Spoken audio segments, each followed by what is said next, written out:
আসসালামু আলাইকুম বন্ধুরা, আপনারা কেমন আছেন? আজকে আমি বেগুনি করব। প্রথমে আমি বেসন নিয়ে নিয়েছি বাটিতে করে, হলুদ গুঁড়ো, লঙ্কা গুঁড়ো, লবণ সব পরিমাণ মতো দিয়ে দিয়েছি। এটাকে আমি এখন ফেট করে নিব চামচ দিয়ে।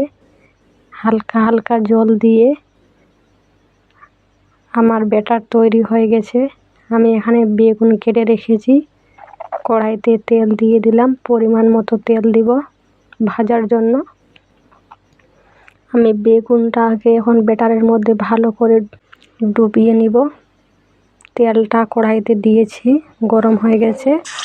আমি এখন বেগুনটাকে ভালোভাবে ভেজে নিব। আমার ভাজা করা প্রায় হয়ে আসলো। কত সুন্দর হয়েছে, আপনারাও ট্রাই করে দেখবেন। বেগুনি দারুণ লাগবে খেতে।